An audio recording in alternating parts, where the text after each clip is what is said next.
Vamos a saludar a Robert Brockman, a Rosana Barragán, a Jorge Abastoflor, historiadores e investigadores que hoy nos acompañan para hablar del Día del Heroísmo Paceño. Para hablar del 29 de enero de 1810, antes tenemos que situarnos en el 16 de julio de 1809 y mucho antes, cuando se gestó esa revolución en La Paz, que tuvo su epicentro en otros lugares de lo que en ese momento era tierra dominada por la colonia española. ¿Cómo arrancó esa lucha que terminó en el 16 de julio? ¿Qué características y qué perspectivas se tienen en ese sentido? Vamos a comenzar este momento de compartir con ustedes y vamos a presentar a nuestra primera expositora. Agradecemos de sobremanera la presencia de Rosana Barragán. Ella es doctora en Historia de la Escuela de Altos Estudios en Ciencias Sociales de París. Ha sido docente de la carrera de Historia por más de 20 años y directora del Archivo de la Paz durante 6 años. Está en la Academia Boliviana de la Historia y es miembro de consejos editoriales de varias revistas relacionadas con el ámbito histórico. Es autora de varios libros. Entre sus primeros libros está Espacio Urbano y Dinámica Étnica en La Paz, elegido entre los 200 libros del Bicentenario e Indios, Mujeres y Ciudadanos en el siglo XIX. El 2009 coeditó el libro Miradas a la Junta de La Paz y el libro de Juntas, Guerrillas y Héroes y Conmemoraciones. Participó también en el libro Reescrituras de la Independencia del año 2012.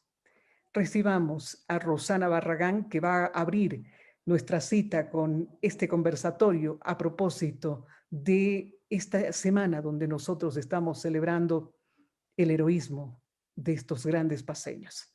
Rosana, gracias por estar con nosotros. Bienvenida. Adelante, por favor.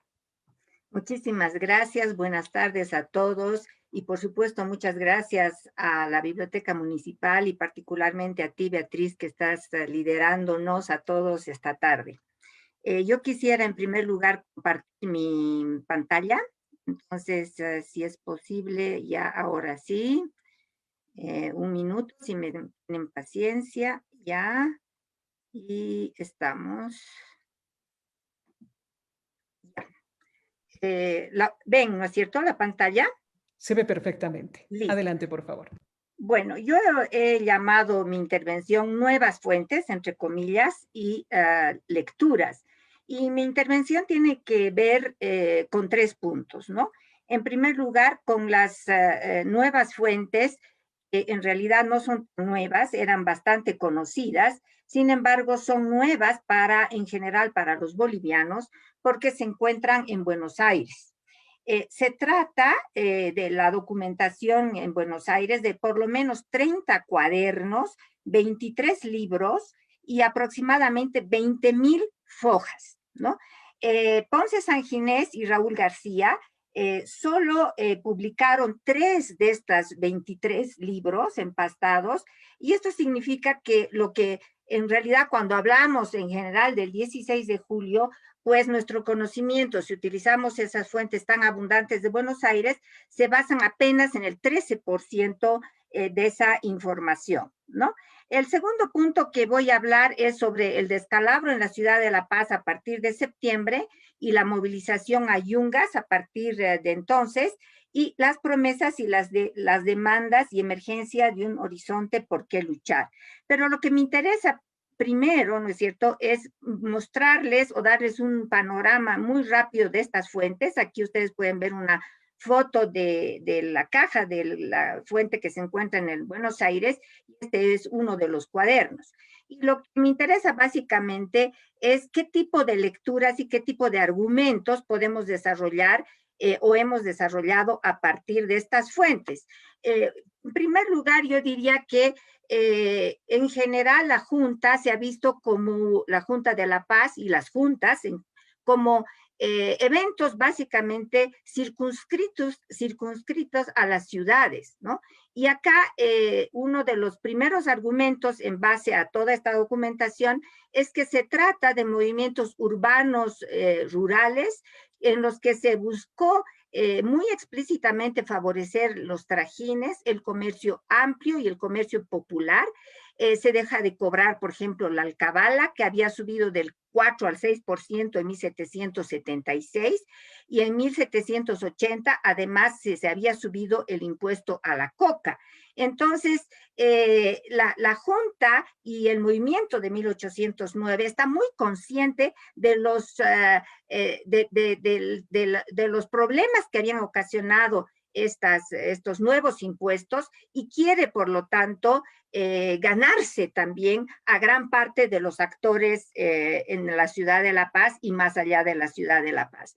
El segundo punto es que 1809 no constituye un evento de solo una ciudad, sino que es parte, y tenemos que así analizarlo, de lo que podríamos denominar una coalición regional entre, por una parte, La Paz y Chuquisaca juntos, en acuerdo, versus la Intendencia de Potosí, encabezada por Sáenz, que mantuvo su subordinación a Buenos Aires y que buscó ganarse a Oruro y a Cochabamba. El tercer argumento es de que lo que hoy se conocen como guerrillas empezaron en Yungas, en realidad, entre octubre y enero de 1810. En cuarto lugar, este es el cuarto argumento, la crisis de 1809 supuso, como todo momento de crisis, ¿no es cierto?, y movimientos, la existencia de varias posiciones y la expresión de múltiples perspectivas y objetivos. Es decir, que no tenemos que pensar en el movimiento del 16 de julio como homogéneo, único, sino que hubieran distintas posiciones, distintos actores y distintos planteamientos, ¿no? En el quinto argumento es que en 1809 se puso en ejecución el llamado, diríamos, muera el mal gobierno, que en el lenguaje político contemporáneo es que calificaríamos de golpe de Estado. Lo que se dieron fueron descabezamientos, pero no solo de una autoridad y otra autoridad, sino sistemáticamente de todas las autoridades, de las autoridades políticas, de las autoridades religiosas, de los subdelegados, incluso de autoridades religiosas, y aquí ustedes ven en un cuadro que por supuesto no podemos ponerlos en detalle, se van nombrando, por lo tanto, nuevas autoridades y se forman entonces gobiernos propios. Entonces hay un descabezamiento, diríamos, de las autoridades y un reencabezamiento. Todo esto, ¿no es cierto?, va descalabrándose a partir, obviamente, de agosto y particularmente fines de septiembre. Y en esto paso al segundo punto, cuando entre fines de agosto y septiembre se tuvo noticia en la ciudad de La Paz de la llegada de Goyeneche a Puno con un ejército de más de 1,000 hombres, además de 4,000 indígenas, se dice, dirigidos por Pumacahua. El 30 de septiembre se disuelve la Junta Tuitiva y entre el 5 y 6 de octubre llegaron a La Paz los emisarios de Goyeneche. Existen además tensiones, saqueos, muertes, fusilamientos, ensangrentamiento el 20 de octubre, entre el 19 y 20 de octubre, pero el movimiento no terminó ahí. Continuó en Yungas, donde justamente se trasladó un grupo no muy numeroso, encabezado por el comandante militar Manuel Victorio García Lanza, y Francisco Catari, además de otras personas que no tengo tiempo de mostrar. Lo que sucedió es de que cuando llegaron por Palca y Anacachi, estos señores ayungas, se enteraron que Irupana se había constituido en el bastión de lucha en contra de los insurgentes a la cabeza del obispo. Y lo que hicieron entonces todo este grupo que se trasladó es convocaron en Chupe a un día domingo a unos 200 a 300 indígenas por medio de sus jilacatas.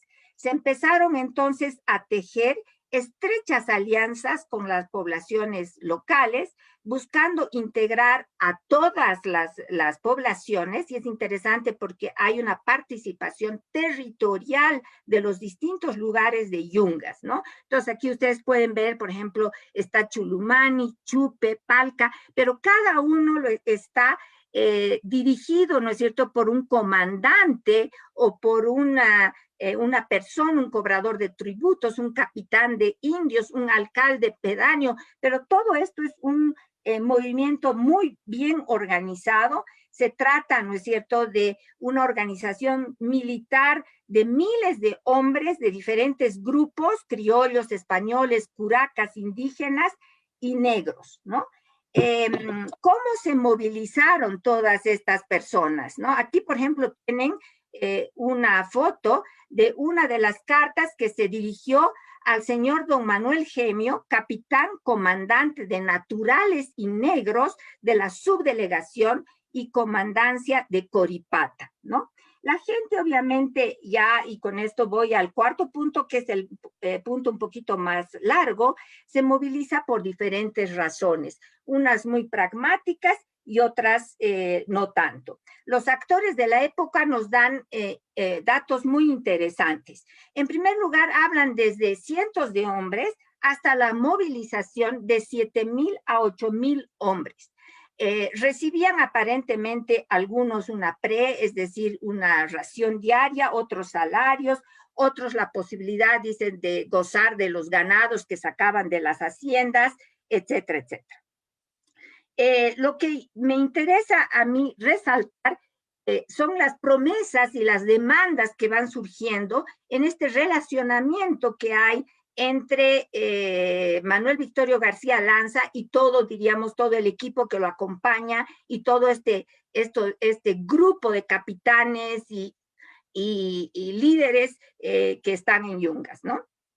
Dicen, en primer lugar, que Lanza promete el derecho a la igualdad, la construcción de fábricas para que no se necesitaran las de España, que los pleitos se decidirían verbalmente, que los bienes serían comunes, que se terminaría la pobreza y que todos serían felices, parecen los proyectos de los nuevos alcaldes, los naturales se liberarían de los servicios y pagarían solo tributo, y los esclavos, esto me parece muy importante señalarlo, disculpe,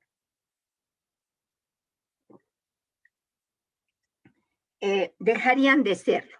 Se decía que Lanza utilizaba como medio justamente de seducción la promesa de la libertad de la esclavitud a los negros y la de liberar a los indígenas del tributo. Pero no solo se contentaban con eso, planteaban también la creación de 4 colegios, de hombres, de mujeres, y se decía que era tiempo de los naturales y era tiempo de libertarse de las pensiones. García Lanza decía que no se sabía si el rey estaba muerto o vivo, que si había muerto había que obedecer a una junta, formada en Buenos Aires y otra en La Paz, a semejanza de la Junta Central y la de Sevilla, ¿no? Estaríamos entonces hablando de la disgregación de una soberanía centralizada. Cattari, Francisco Cattari, el que era vocal de la Junta, afirmaba lo mismo, aunque la diferencia de que decía que si el rey estaba muerto, había que coronar a un rey descendiente de los indios incas del Perú, o en caso contrario se sujetarían a la Junta de la Paz, que haría o tendría el rol del rey. Entonces, todo este ambiente de retribuciones, a lo que es importante también es de que Cattari tenía una figura catalizadora como rey inca. Llevaba el título de Usía en la junta, lo recibían con el apelativo de Incacollo Cattari, y en Chulumani, cuando se dio un gran banquete y un convite general, se lo coronó, se dice que se coronó a Cattari y se lo sentó además en medio de una mesa al lado justamente de los principales líderes. José Sánchez, un soldado veterano, decía que Lanza convocaba a la gente trayendo a dicho Qatari como escudo para la seducción y haciendo conocer a los naturales que era este indio al que debían obedecer. Todo este ambiente, diríamos, de retribuciones económicas concretas, de simbolismo, porque se jugó mucho con el simbolismo de la figura de Qatari, pero también de esperanzas de cambio, la promesa de libertad, de dejar de ser esclavo, ¿no es cierto? Era, por lo tanto, parte de toda esta búsqueda de alianzas entre los distintos grupos. Sin embargo, habían también iniciativas propias de determinados actores y no siempre había una subordinación a un mando único, ¿no? Hay algunas quejas que decían que, por ejemplo, un sambo, Bartolomé Apaza de Irupana, hacía sus juntas solito y decía a los naturales de que era tiempo de terminar con todas las obligaciones a las que estaban obligados en sus hazañas y había que terminar con la contribución real, ¿no? En este ambiente de organización militar y de guerra, y con esto ya voy a terminar en Yungas, Lanza se atrevió el 5 de noviembre, y todo esto se encuentra en la documentación de Buenos Aires, que es parte de un proyecto colectivo con María Luisa Zuc, Roger Mamani y Andrea Urcullu. Se encuentra una carta incluso de Goyeneche, de García Lanza a Goyeneche, en que le invita a que tome el poder en Charcas, salvando a todos del yugo de los europeos. Es decir, que le dice que se proclamara rey para que se pudiera establecer una propia dinastía peruana. Aunque todas las movilizaciones en Yunga se hicieron en gran parte de acuerdo a las divisiones también sociales y étnicas de la época, el movimiento liderado por Lanza abrió posibilidades de cambio, algunos muy reales y concretos y otros muchos más abstractos, que constituyeron indudablemente un horizonte político que tal vez obviamente no era compartido por todos, ¿no? Esto supone, pensar un movimiento de esta magnitud que hubo, supone relacionamientos, supone negociaciones, supone imposiciones, pero supone también concesiones entre los diferentes actores involucrados, ¿no? Para concluir, quisiera simplemente recordar que el panorama que se vive y que he tratado así a grandes rasgos de darles de lo que sucedió justamente a partir de fines de septiembre y fundamentalmente octubre en Yungas, ¿no es cierto?, podía suceder también en el bando contrario, es decir, en el bando del obispo La Santa, porque el obispo también congregaba a grupos de indígenas y de negros, lo que implica que tampoco había una división digamos, no había una división étnica, es decir, que solo los revolucionarios del 16 de julio fueran indígenas y mestizos y del otro lado no hubieran otros grupos.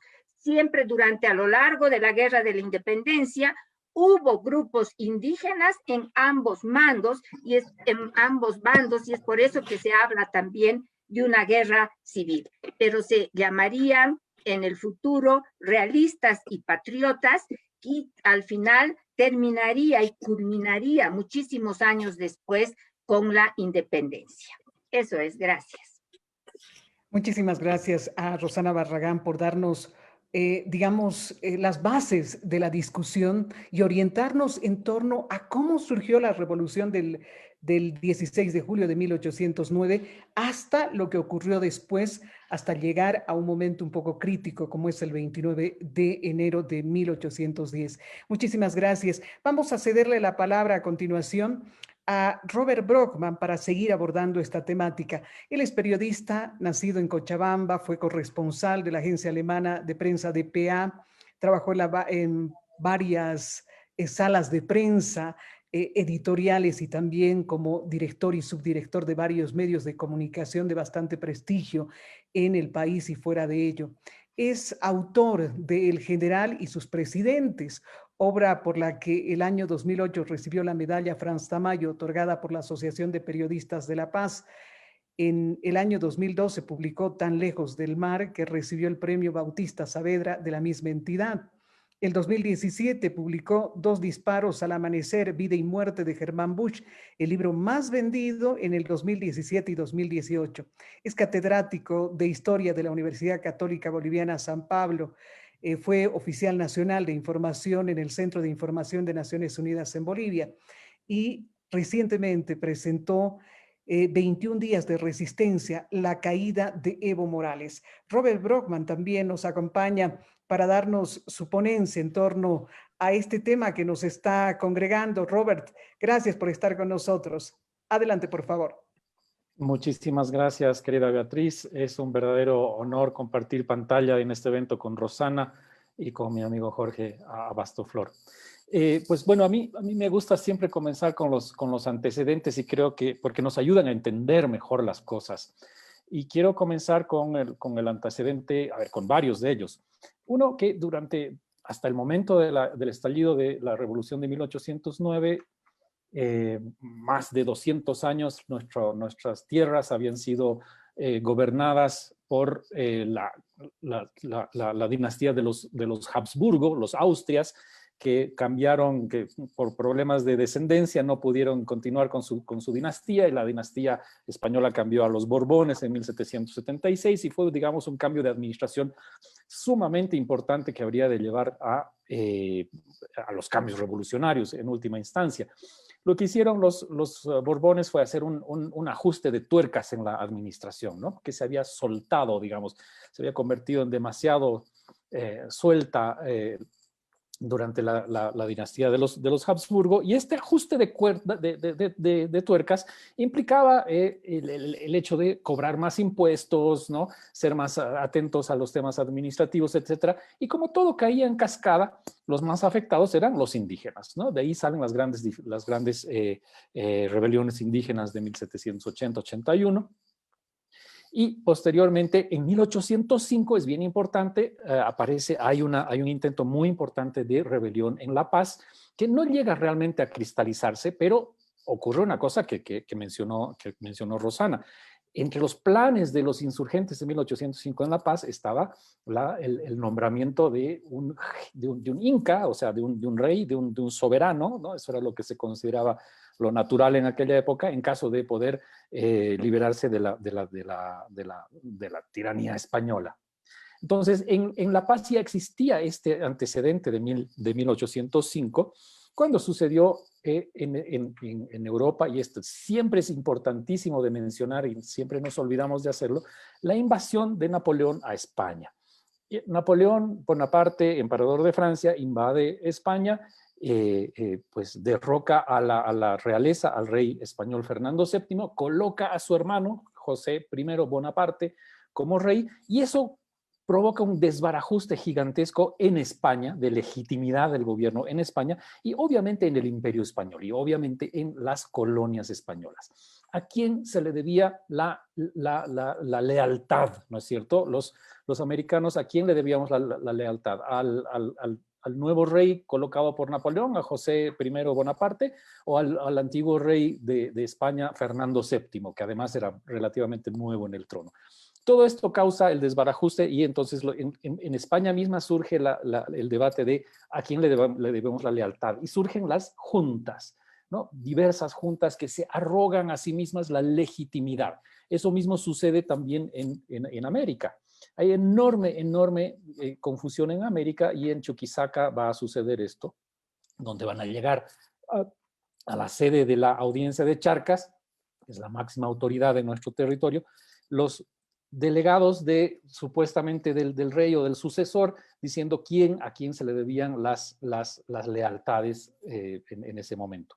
Ahí surge la gran confusión en la audiencia de Charcas, donde los oidores se enfrentan con el presidente de la audiencia, se causa una especie de guerra civil, el presidente de la audiencia de Charcas termina desterrado, y una vez que triunfa la revolución en en Charcas, producto además del liderazgo de los hermanos, perdón, estoy un poco cascado, de Bernardo Monteagudo y de los hermanos, ayúdenme con esa palabra, con el apellido, que no me acuerdo ahorita.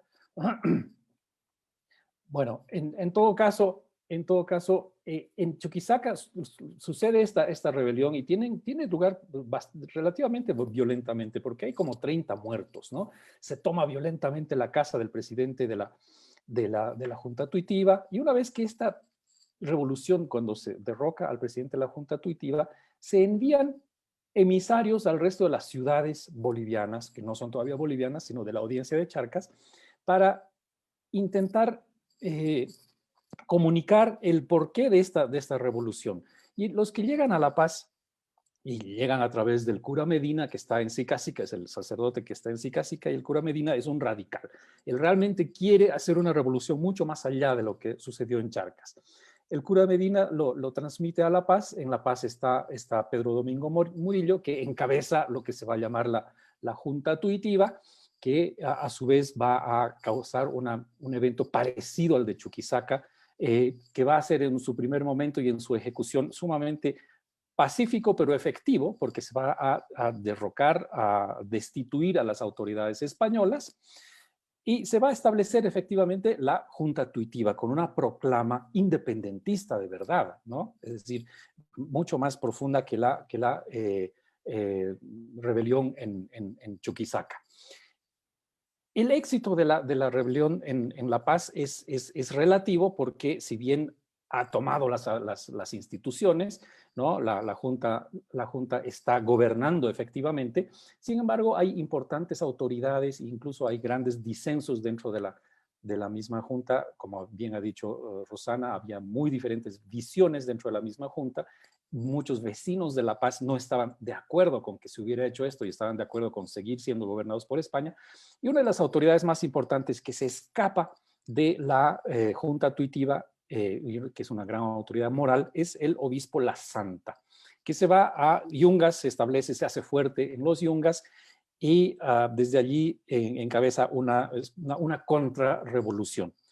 Murillo va a intentar varias veces convencer al obispo La Santa de regresar a La Paz para tratar de darle legitimidad a la revolución paceña, que a su vez está siendo asediada por los mismos integrantes de la Junta Tuitiva, ¿no? Hay grandes divergencias entre los integrantes de la Junta Tuitiva, y los rumores que llegan, la información que llega de que obviamente las autoridades españolas no van a tolerar este conato de independencia, y además están enviando tropas desde Cusco y desde Potosí posiblemente para aplastar a la Junta Tuitiva, hace que entren en pánico los miembros de la Junta.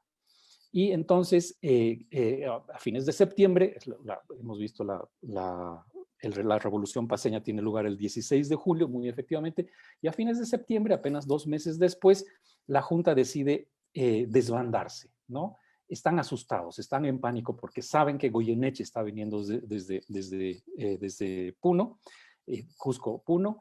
Es posible que llegue un ejército español también desde Potosí. Se saben de antemano derrotados militarmente, y ahí es donde empiezan las grandes divisiones. Y, por ejemplo, empiezan a acusarse unos a otros, empiezan a atacarse unos a otros. Es más, el arresto de Murillo no es por parte de los españoles, es por otros miembros de la Junta Tuitiva que lo arrestan antes de la llegada de los españoles, como tratando de curarse en salud y tratando de entregar a Murillo, como diciendo, miren, aquí está el jefe de la revolución, nosotros no hemos sido, ha sido Murillo, ¿no? Entonces, cuando llegan los españoles y retoman el poder, lo hacen cuando los miembros de la Junta Tuitiva ya se han atacado entre ellos. Entre ellos incluso ha habido decapitaciones, ha habido ejecuciones, ha habido el arresto del propio Murillo, ¿no? A quien lo van a entregar efectivamente. Y así es que Murillo va a estar, y el resto de los rebeldes de la Junta Tuitiva van a ser arrestados, y a pesar de las promesas de Goyeneche de ser piadoso y de no llevar a cabo grandes represalias, las represalias se llevan a cabo, ¿no? la mayoría, muchos de los 80, son 86 acusados los rebeldes. De estos 86, varios de ellos van a ser sometidos a la pena de muerte, otros al destierro a lugares tan distantes como las Filipinas. A mí me encantaría saber a quién se ha mandado a las Filipinas, ¿no? y a las Malvinas también. Y eventualmente va a llegar el momento de la ejecución de Pedro Domingo Murillo en enero de 1810. Esta ejecución, la ejecución de Murillo, bueno, la hemos visto en cuadros donde se lo ve muy bien vestido, ¿no? Con la ropa de la época, pero en realidad estaba vestido con un sayón de bayeta de la tierra, no más que eso, altivo, tranquilo. Y hay un tema ahí que a mí me parece interesante que lo podamos discutir ahí acerca de su frase final, ¿no? La frase por la cual lo conocemos históricamente, que es yo muero, pero dejo la tea que dejo encendida, nadie la podrá apagar. Esa es una frase que entiendo, yo he leído algo de esto y me gustaría saber y profundizar.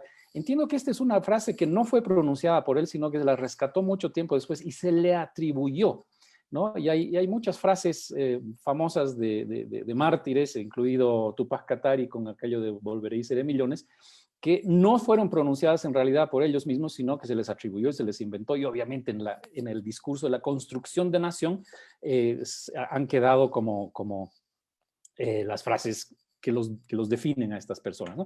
Entonces, en conclusión, la revolución de la paz de 1809 fue efectiva, se produjo instigada por la de Chuquisaca. Estas dos revoluciones fueron los dos primeros, sin ninguna duda histórica, los primeros gritos independentistas de América. No se produjeron necesariamente por contagio al resto de la América, sino que toda la América hispana estaba viviendo circunstancias muy similares, por lo tanto era muy fácil que las circunstancias también se reprodujeran de forma muy, muy similar. Pero lo importante aquí es que esto que hemos idealizado, la junta tuitiva, ¿no? que fue ahogada en sangre por los españoles, en realidad fue autodestruida por sus propios miembros y hubo muchos componentes muy graves de traición y asesinato y de las peores características. Qué detalles más interesantes que nos comentan tanto Rosana como Robert. Fernando Zambrana escribe en el Facebook de la Biblioteca Municipal y dice, Robert, ¿te refieres a los hermanos Sudáñez cuando estabas mencionando sus nombres? Exactamente, se me fueron de la cabeza, exactamente. Bueno, gracias, Jaime Robert. Manuel Sudáñez, correcto. Fernando Zambrana, gracias por seguirnos. Dice saludos a los panelistas. María Cristina Paredes Morilas, felicidades, saludos desde Quillacollo, tierra de la integración nacional. Es un gusto verlos y escucharlos. Juan Carlos A. Barrero, los mejores panelistas, saludos a los tres. Gracias por ayudarnos a recordar o a ver cómo era la historia, ¿no? Fernando Zambrana pregunta, dice, ¿cuál fue el objetivo de los indígenas que participaron en la revolución? Esa va a ser una pregunta para después de las ponencias. Gracias, Fernando, por escribirnos. Y hay una más. Liberarse de sus obligaciones, restablecer el incario con el señor Katari. ¿A eso se referían? Pregunta. Permítanme presentar al tercer participante de esta, digamos, esta remembranza, este recuerdo, este traer la historia de lo que aconteció en ese momento. Está con nosotros Jorge Abastoflor, a quien agradecemos de sobremanera estar con nosotros. Él es profesor de Teoría Política e Historia de Bolivia, académico de número de la Academia Boliviana de Historia Militar, como Rosana y también como Robert. Él es autor de los libros Guerras de Bolivia y Días de Gloria. Jorge, como siempre, es un placer compartir contigo. Te cedemos la palabra para que tú puedas también contextualizar esto que hoy estamos abordando en este momento histórico para muchos, recordando el Día del Heroísmo Paceño. Contigo, por favor, adelante. Muchas gracias, Beatriz. Un saludo muy cordial, muy afectuoso a los panelistas que comparten conmigo esta actividad, Robert Brockman, Rosana Barragán, y por supuesto un saludo muy afectuoso a las personas que nos siguen a través de los medios digitales. Bien, para mí otra vez es un poco complicado agregar algo más a la muy perfecta situación que nos han propuesto Rosana Barragán y Robert Brockman, pero hay algunas cosas que quisiera agregar. Robert Brockman ya lo mencionó. En el siglo XVIII hubo cambio de posta en España. La dinastía Habsburgo, que había gobernado España, le cede su lugar a una nueva casa real, que es la Casa de Borbón. Y la Casa de Borbón está alineada con un pensamiento que se está poniendo de moda en Europa, que es la monarquía absoluta. Entonces, lo que quieren hacer los Borbones, desde el momento mismo en el que llegan a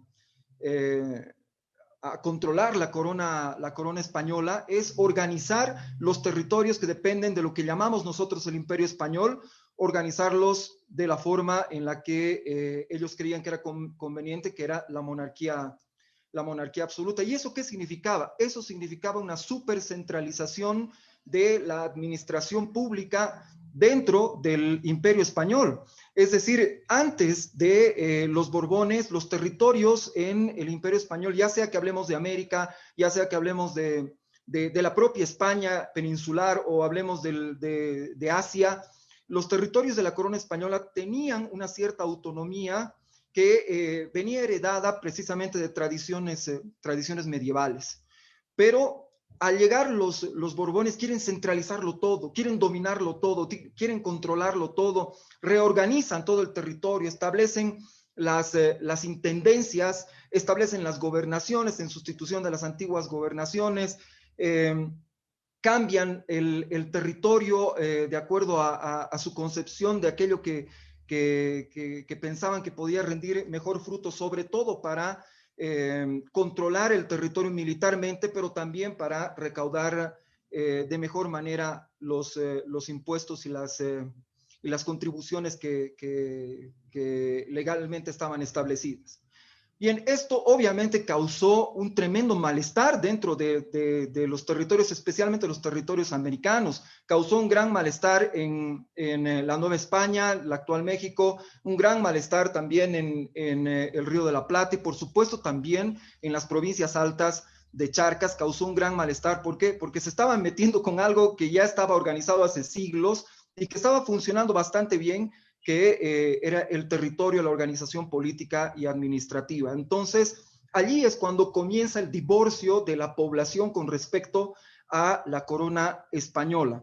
Y por supuesto que este divorcio va a durar lo que resta del siglo XVIII y a principios del siglo XIX se va a producir ya la Guerra de Independencia.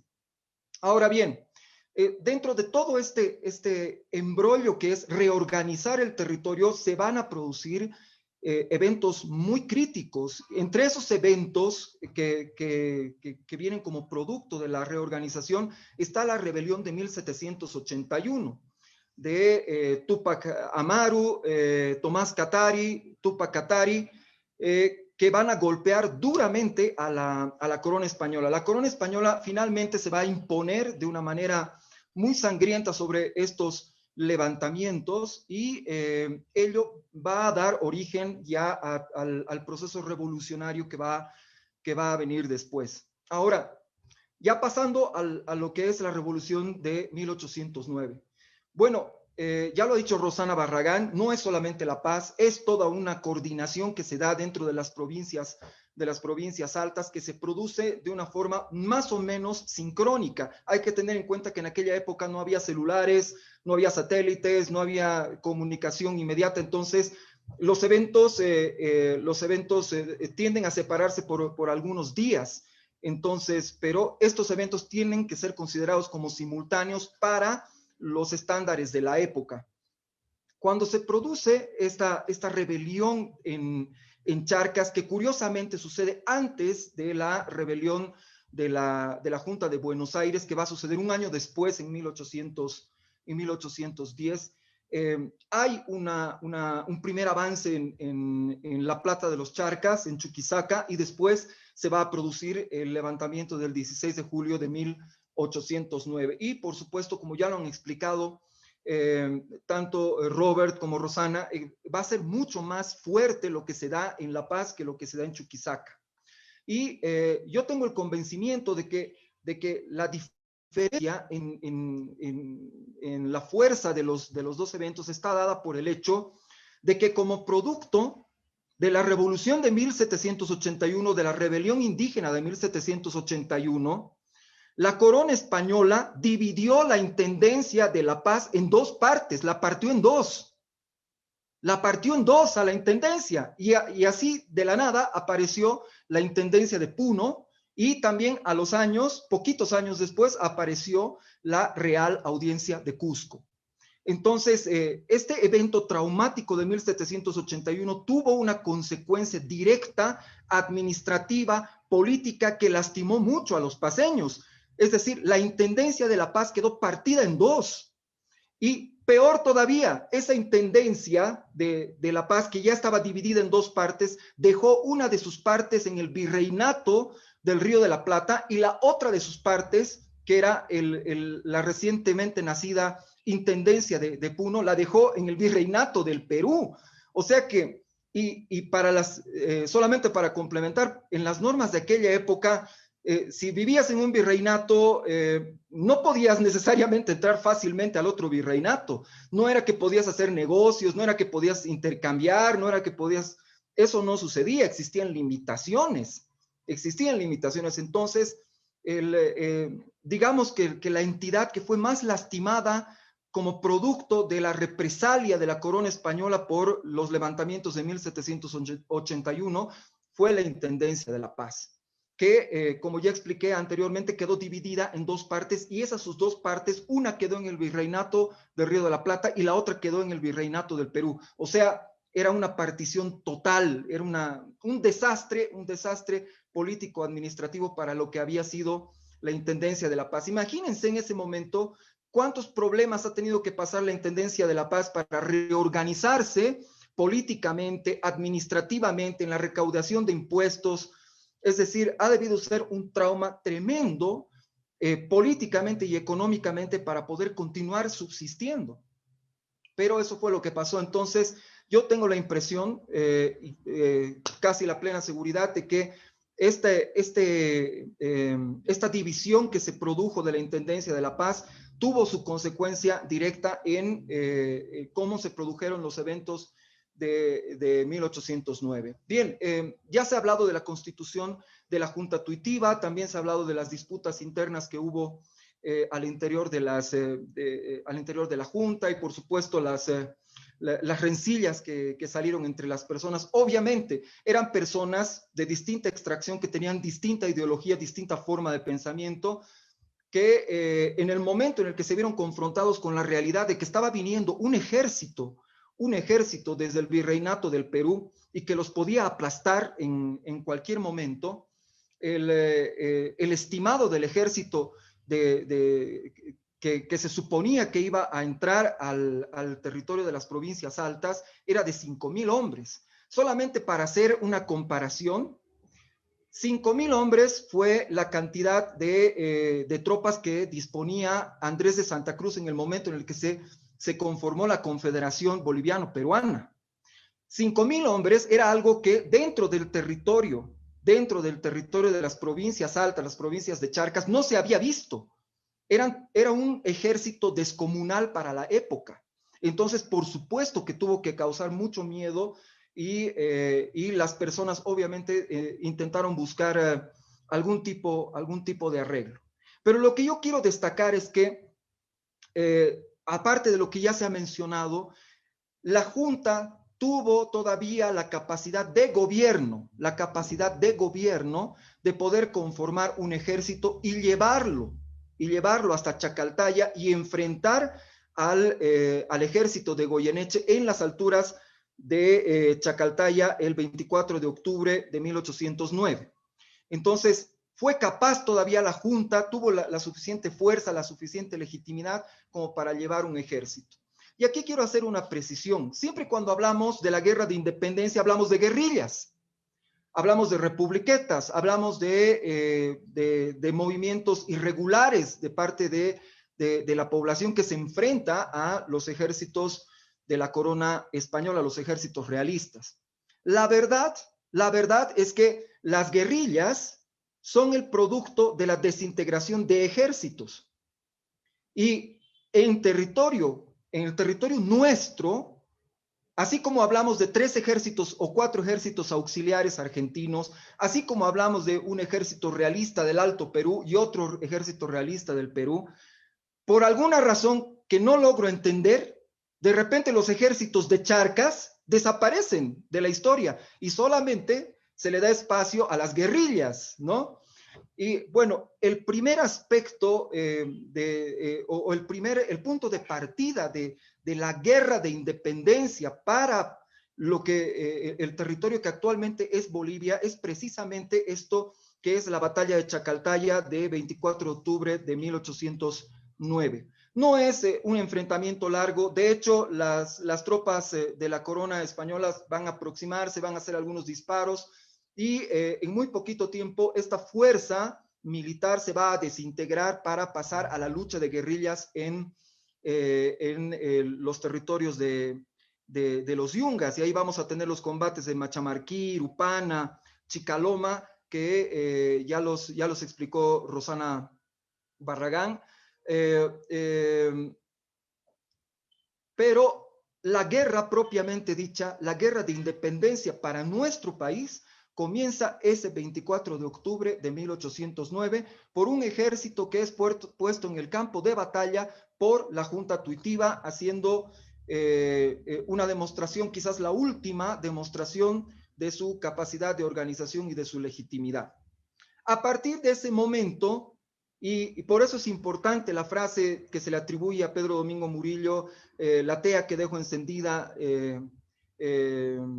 nunca se va a apagar, viva la libertad, es tan importante, aunque no se demuestre que haya sido él quien la haya mencionado. Hay varias versiones al respecto, pero lo cierto es que desde 1809 hasta 1825 se va a dar una sucesión de acontecimientos bélicos, políticos, económicos dentro del territorio que actualmente es Bolivia, que no van a tener solución de continuidad.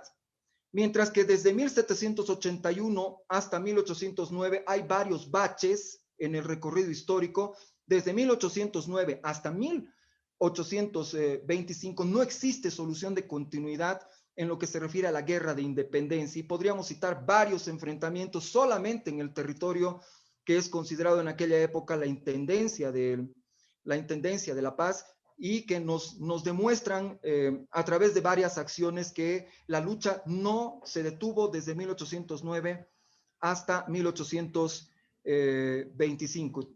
Tenemos varios ejemplos, les decía. Hay una cosa que quisiera abordar para terminar este análisis que estoy haciendo, y es que en los últimos años, desgraciadamente, se ha lanzado una campaña en contra de todos nuestros héroes, de todos. Resulta que Avaroa pues estaba defendiendo sus tierras y era un oligarca desgraciado que lo único que estaba haciendo ahí era defender sus intereses. Y así, ¿no? Y hay varios ejemplos, y entre ellos está Murillo. Y resulta que Murillo se lo acusa ahora de haber sido realista, de haber vestido el uniforme del ejército realista, etcétera. Y es verdad, Pedro Domingo Murillo estuvo alineado en el ejército de la corona en la rebelión de 1781, y combatió a esa rebelión. Pero eso sucedió 30 años antes. Yo le pregunto a cualquier persona que tenga 40, 50 o más años, yo le preguntaría, ¿usted piensa actualmente igual que lo que pensaba hace 30 años? ¿Eres tú igual de lo que eras hace 30 años? ¿Eres la misma persona? Claro que no. Todos vamos cambiando, todos vamos evolucionando. George Washington comenzó peleando para la corona británica y al final acabó dándole la independencia a los Estados Unidos de Norteamérica. Bueno, de la misma forma, Pedro Domingo Murillo vistió el uniforme de la corona española, y 30 años después de una vida, cuando ya estaba en los últimos años de su existencia para la época, tenía una cantidad de años que ya lo convertía en una persona que había excedido el rango de edad que se establecía como máximo para aquella época. Ya había aprendido mucho, ya había aprendido de muchas lecciones, había visto muchas cosas, y le entregó sus últimos años a la causa de la independencia, que es precisamente lo que dice la proclama de la Junta Tuitiva. La proclama de la Junta Tuitiva no se anda con vueltas. Directamente es independentista y es por eso que tiene un significado no solamente para nuestro país, sino para todo el continente sudamericano. Gracias, Jorge Abasto Flor, que nos da pie, con lo que concluyó, a entrar a esta segunda ronda, que en unos instantes la voy a presentar. Maurice Cazorla dice, saludamos a Maurice, que mañana será parte del conversatorio dedicado a las mujeres y su participación en la lucha de la independencia. Maurice dice, saludos a todos los panelistas. La frase de Murillo lo aclara Ismael Sotomayor en su libro Añejerías Paceñas, en el artículo Los puntos sobre las IES. Dice Mauricio, muchísimas gracias. Marco León, excelente encuentro. Saludos a los panelistas, en particular a Robert Brockman, gran profesional. Víctor Fiorilo Zambrana, saludos cordiales, felicidades por el tema. Anita Olivares, los sigo desde Antofagasta, Chile, que viva Bolivia. Gracias, Anita. Roxana Ascarrums, gracias por valorar la participación de la historia para ponerlo en el imaginario de los bolivianos y no bolivianos. Franco Noel, saludos a todos. Estoy siguiendo apasionado el punto de vista de cada uno de ustedes. Muchísimas gracias a ustedes que nos están siguiendo a través del Facebook de La Paz Culturas y a través del Facebook de la Biblioteca Municipal. Decía, lo que acaba de señalar Jorge Abasto Flor nos da pie a entrar al siguiente punto. La proclama de la Junta Tuitiva. ¿Quiénes la redactaron? Luego de que ocurrió la revolución del 16 de julio de 1809, que coincidió y que coincide con la fiesta de la patrona o de la Virgen del Carmen, el 27 de julio se aprobó el plan de gobierno y que tenía 10 artículos a considerar, y se presenta la proclama de la Junta Tuitiva, un texto cívico, apasionante, que para muchos tiene el tinte de esos abogados que se formaron, de esos juristas que se formaron en la Academia Carolina. Hasta aquí hemos tolerado una especie de destierro en el seno mismo de nuestra patria. Voy a cederle la palabra a Rosana Barragán para que hablemos de los integrantes de la Junta Tuitiva, de la proclama y de la importancia que tiene el texto de la proclama para mandar ese mensaje a quienes habían sido eximidos del poder en ese instante. Rosana, adelante, por favor. El micrófono lo tienes apagado. Yo soy de la opinión de que no se puede hablar de una proclama, no hay una proclama. O sea, hay distintas versiones de la proclama y hay distintos papeles, pasquines, diríamos, subversivos, considerados subversivos en la época, que circularon ampliamente en el territorio de Charcas, ¿no? Entonces, hay por lo menos 5 proclamas.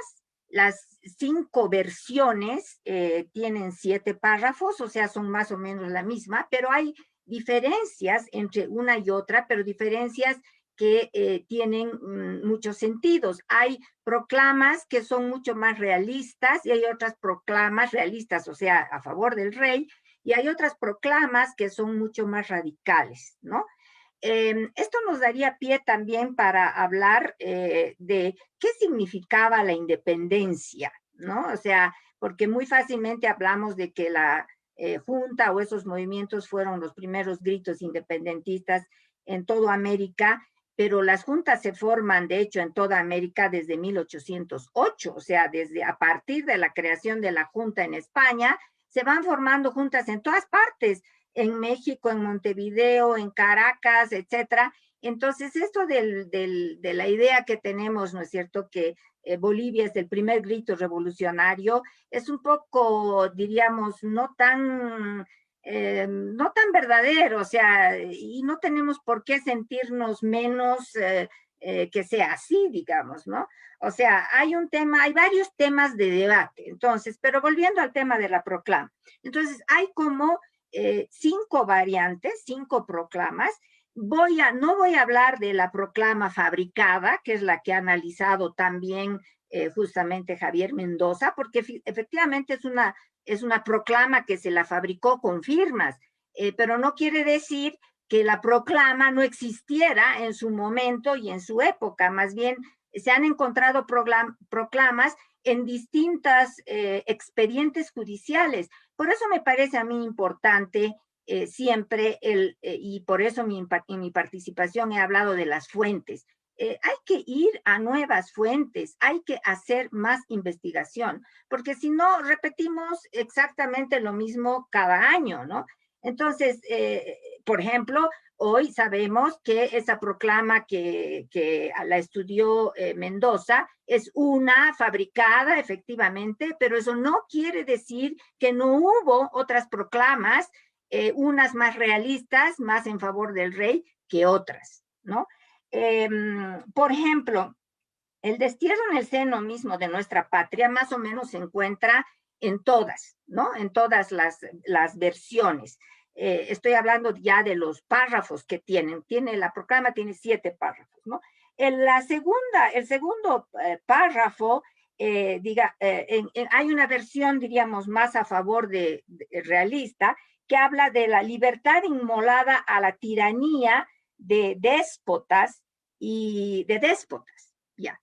El tema de la tiranía es un tema independentista, es un vocabulario completamente moderno y contemporáneo. No, el tema de la tiranía, ¿no es cierto?, y por eso el proyecto en el que estamos nosotros se llama Muera el mal gobierno, es un viejo tema antiguo escolástico.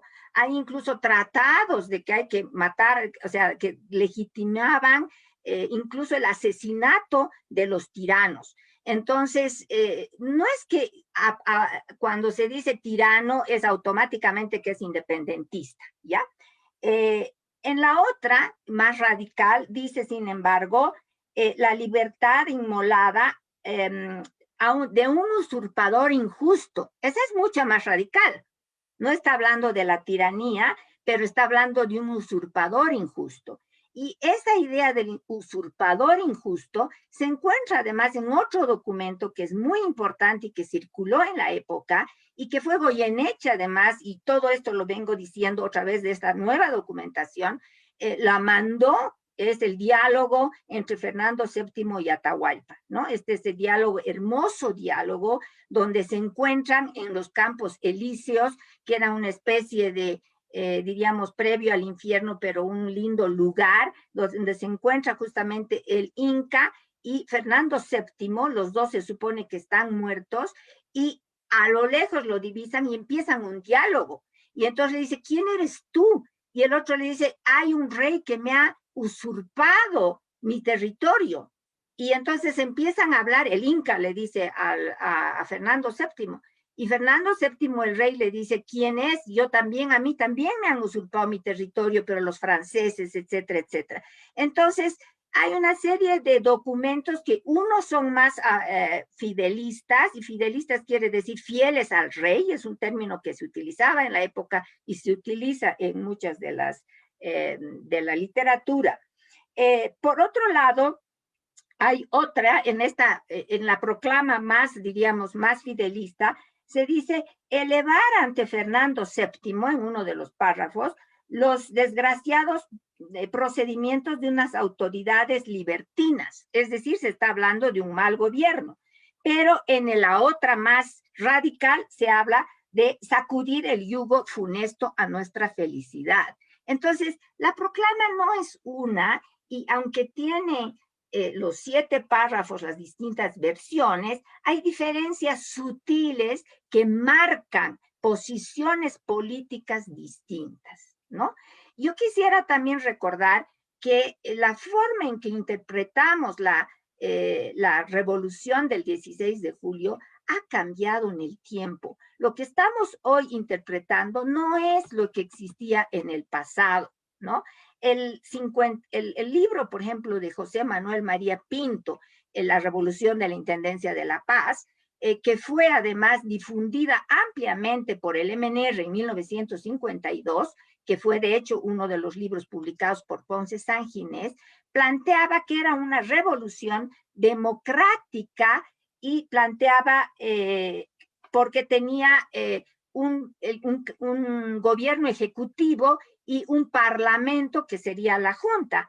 Pero Rosendo Gutiérrez, en 1877 antes, diferenciaba entre lo que había sido la insurrección de indígenas, que era considerado como el pasado y el retroceso, y la revolución, que era como el futuro. Entonces, hay que tomar en cuenta también la historia, el tiempo, cómo interpretamos en cada momento.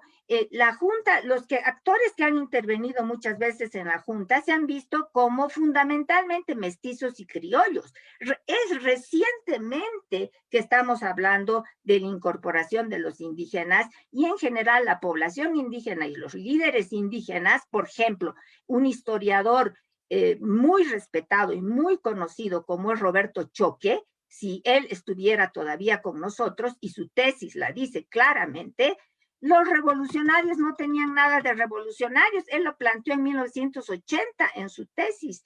Eran unos señores que eran la élite del poder económico, político y religioso. Entonces, hay que saber y hay que, conocer un poco cómo se ha interpretado y luego tener argumentos que se basan en las fuentes para discutir y debatir lo que planteamos. Relación ya para cerrar lo de la proclama, cierro, no hay una sola proclama, hay varias versiones de proclamas porque se copiaban, además es la maravilla, si yo copio le puedo aumentar, le puedo añadir, le puedo quitar, y entonces tenemos que tener conciencia que no toda la proclama, no todas las versiones de las proclamas eran independentistas. Y el otro tema que lo quiero dejar a debate es que el concepto de independencia no es el concepto de secesión. El concepto de independencia que había no era necesariamente el concepto de ruptura política con España. Yo quisiera no dejar ese elemento final que plantea Rosana Barragán. Le voy a ceder la palabra a Robert Brockman para que hablemos de ese término, independencia, o de lo que se interpretaba en ese momento. Contigo, por favor, Robert.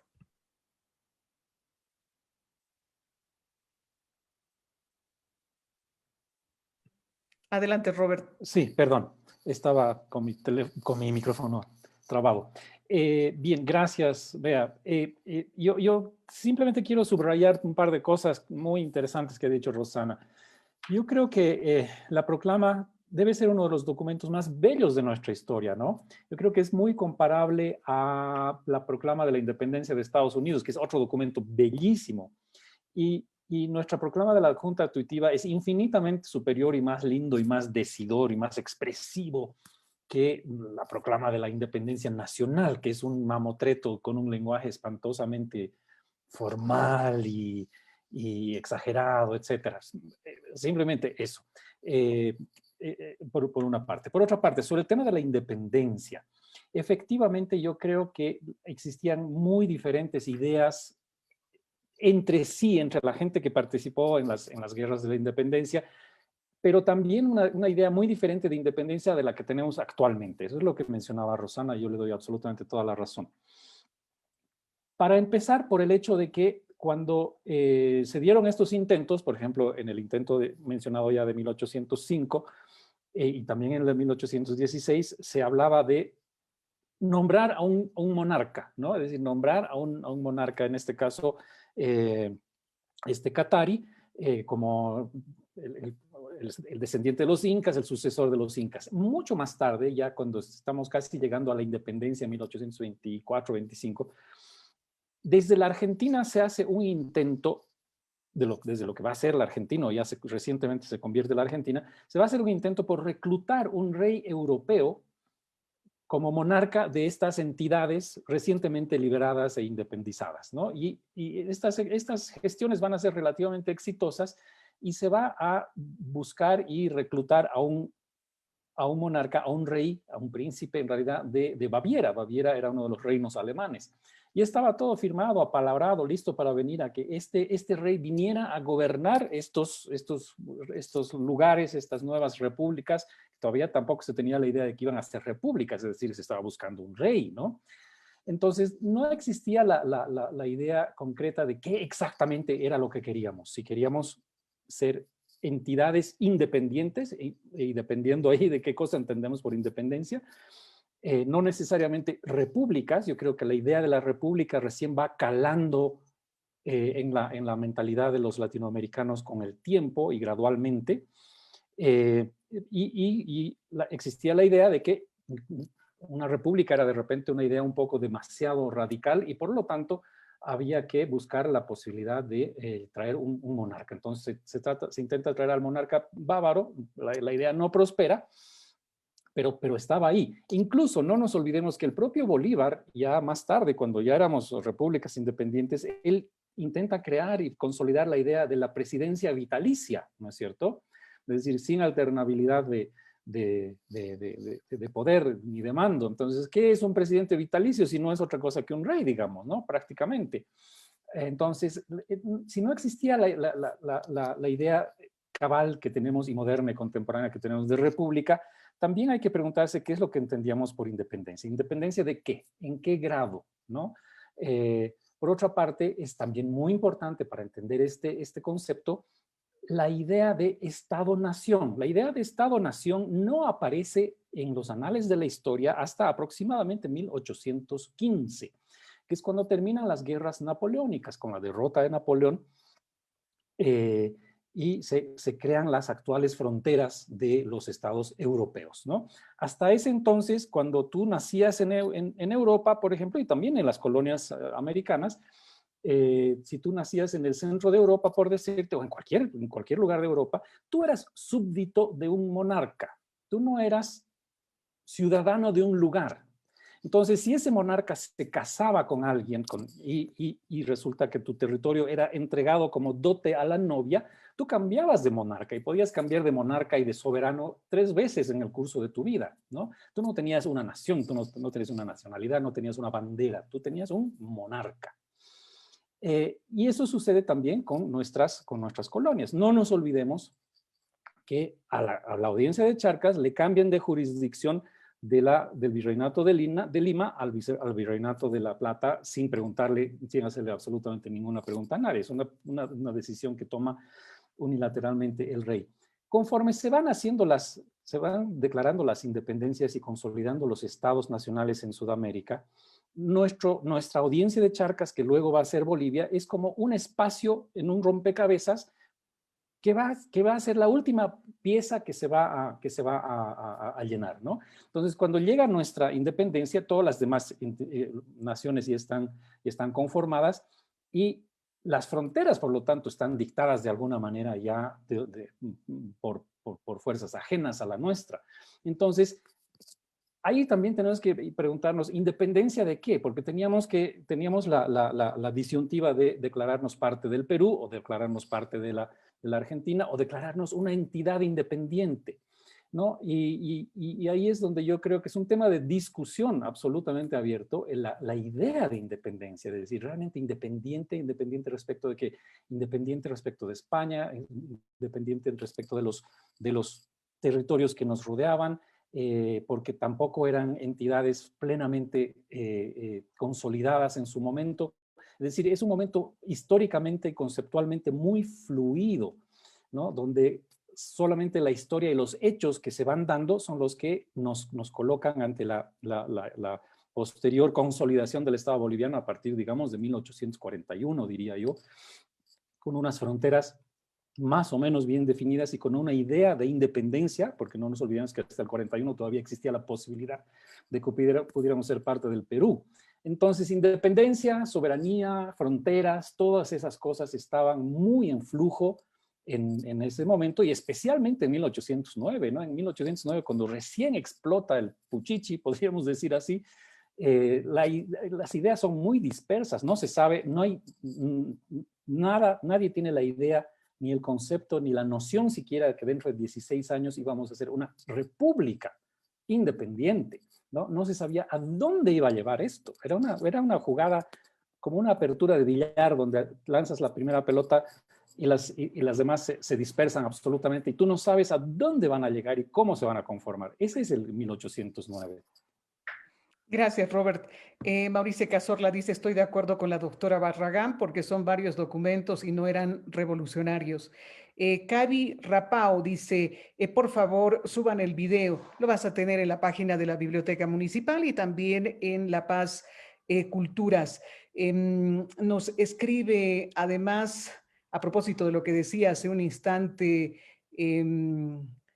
Jorge Abastoflor, nos escriben hablando de, perdí el mensaje. Aquí está. Franco Noel dice, estas leyendas negras los manejan los pro-chilenos y los pro-peruanos que quieren destruir la identidad boliviana, cuando hacía referencia a la desfiguración de la imagen de los protomártires de la época. Le voy a ceder la palabra a Jorge Abastoflor para tal vez dar tu punto de vista en torno a este concepto de la independencia que en ese entonces está muy claro por la explicación que dio Rosana Barragán y también Robert Brockman, no era claramente la consigna que se manejaba en la época. Y quisiera aterrizar en quiénes eran los personajes que integraron la Junta Tuitiva, quiénes vinieron antes de ellos para consolidar ese hecho en 1809 y quiénes vinieron después. Jorge, por favor.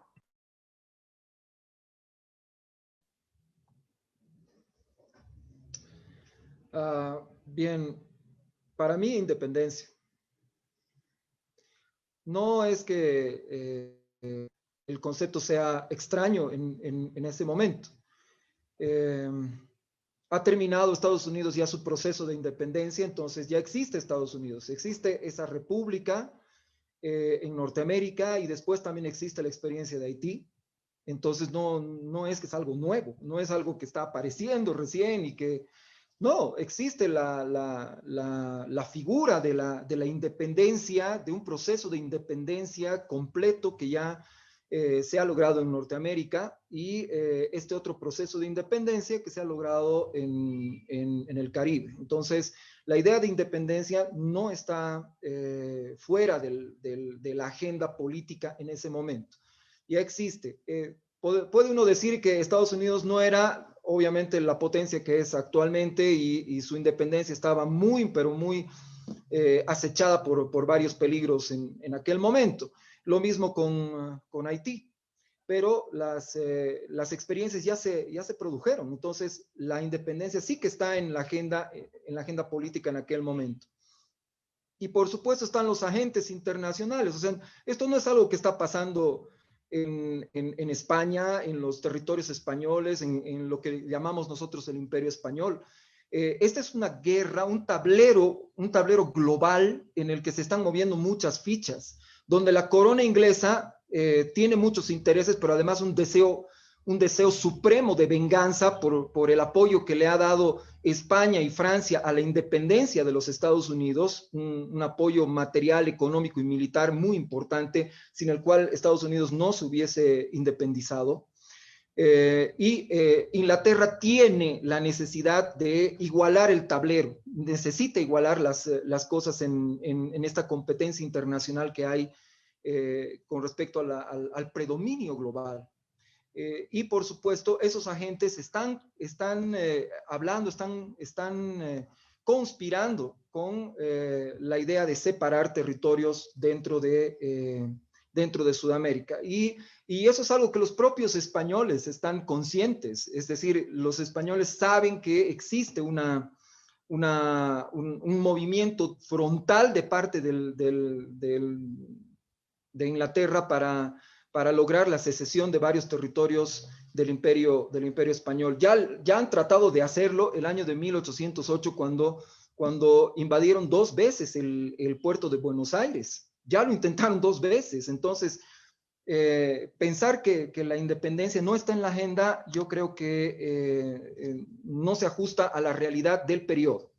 Ahora, si hablamos de soberanía, si hablamos de fronteras, si hablamos de qué es lo que emergería de todo este proceso, yo sí me abro al debate. Es decir, lógicamente en las provincias altas hay un malestar muy grande que se remonta precisamente a, ya lo ha mencionado Robert Brockman, al momento en el que se divide el territorio del Virreinato del Perú para conformar el Virreinato del Río de la Plata.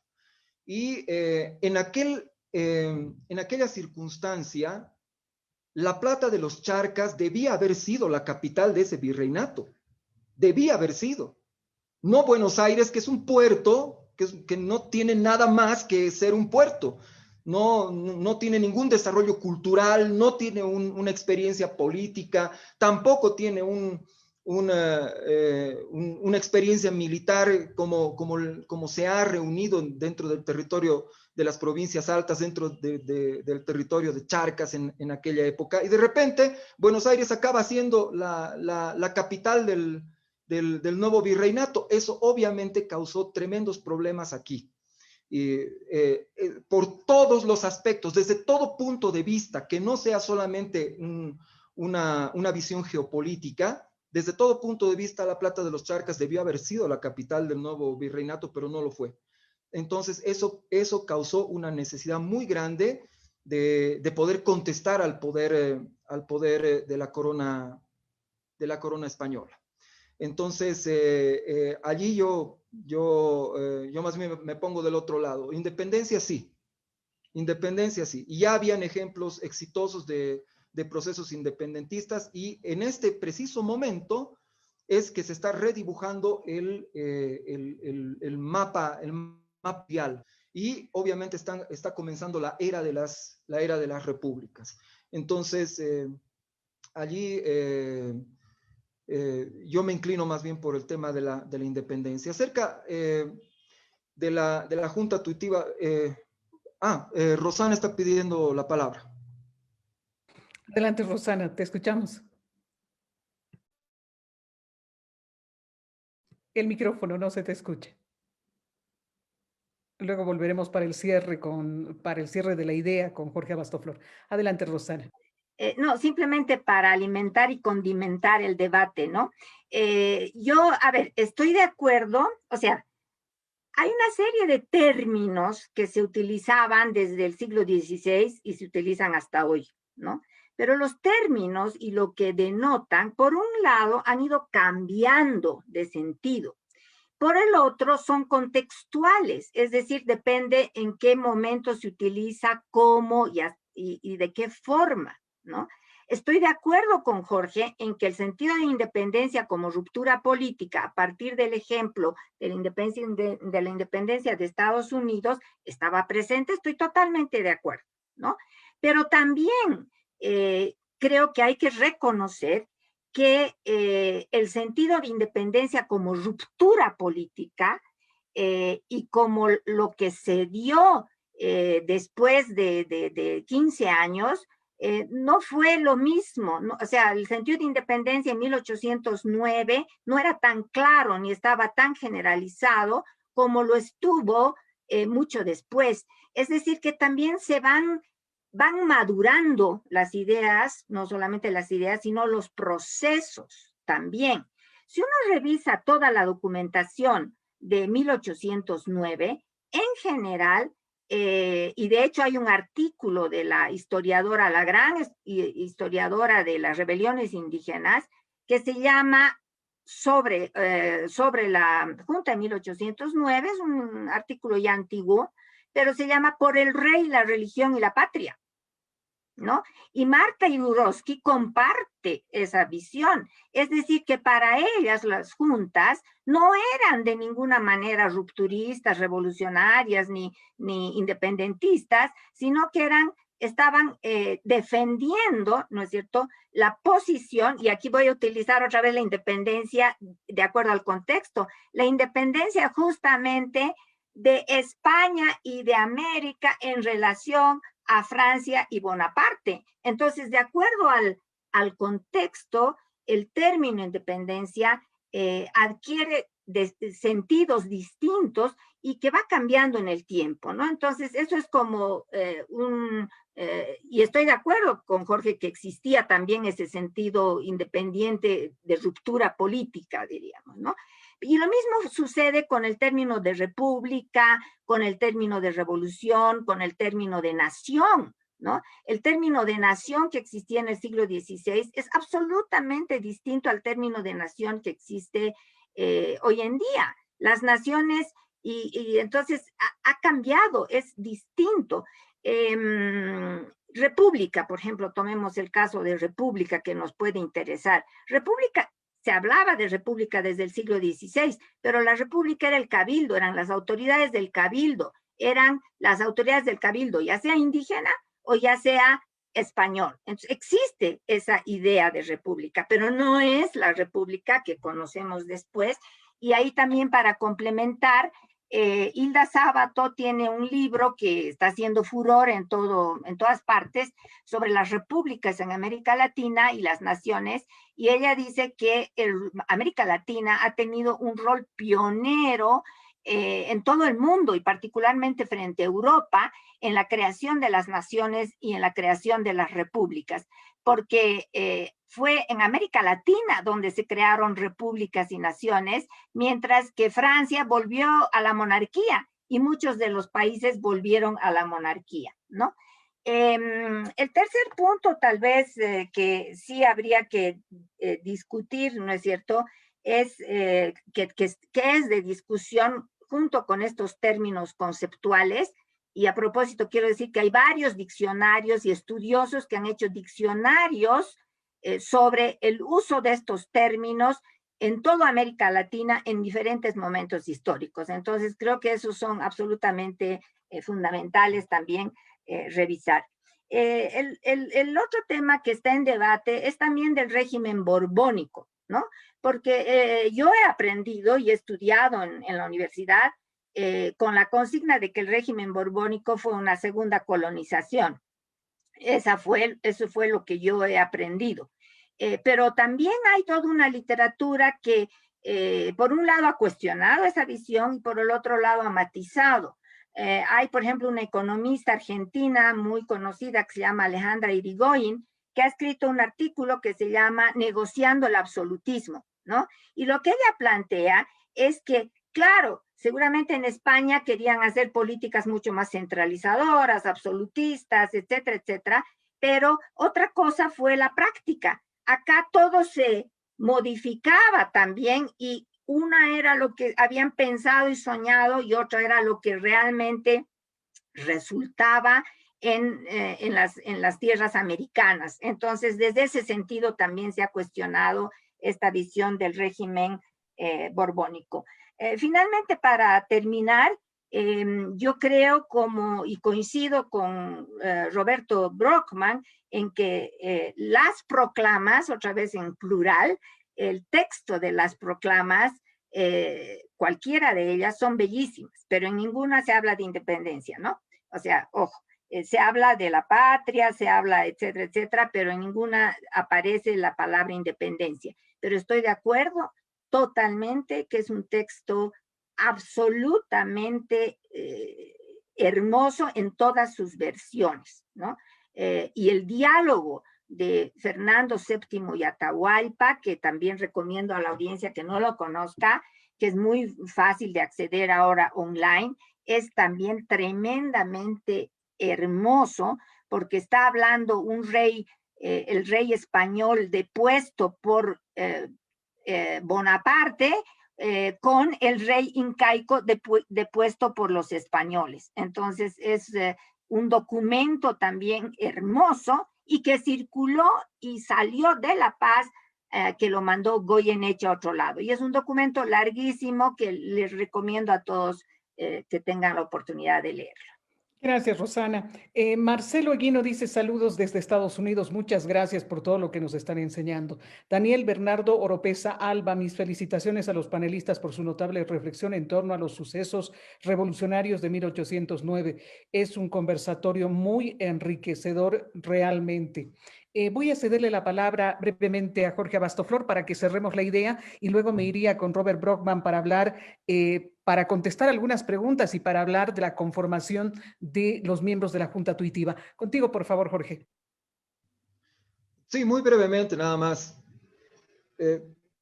Una pregunta. ¿Ustedes creen que los revolucionarios en Francia, antes de 1789, durante 1789, querían deshacerse del rey y matarlo?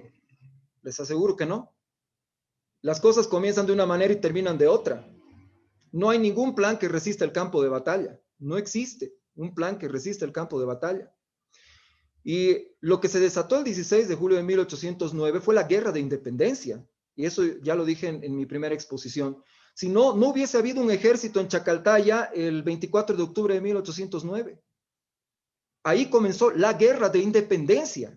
Ahí comenzó la guerra de independencia.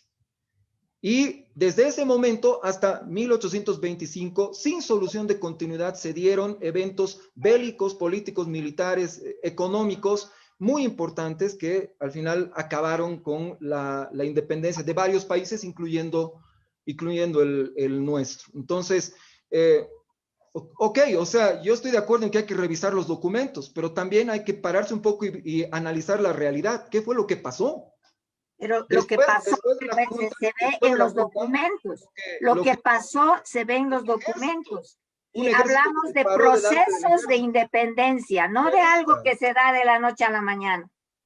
Por eso vuelvo a mi primera pregunta. ¿Ustedes creen que los revolucionarios en 1789 o antes en España querían acabar cortándole la cabeza a su rey? Sin duda que no. Algunos sí, habían varias posiciones. Bueno, gracias. María Angélica García Ochoa pregunta, ¿cuál era el objetivo de la conformación de la Junta Tuitiva junto al cabildo que ejercían las funciones de gobierno? Y ahí te cedo la palabra, Robert, para que hablemos un poco de quiénes la conformaron, para un poco llegar a ese 29 de enero de 1810, el momento de la ejecución. Robert, por favor. Bueno, la Junta surge como una reacción, una necesidad ante el vacío de poder que se da desde 1808, ¿no?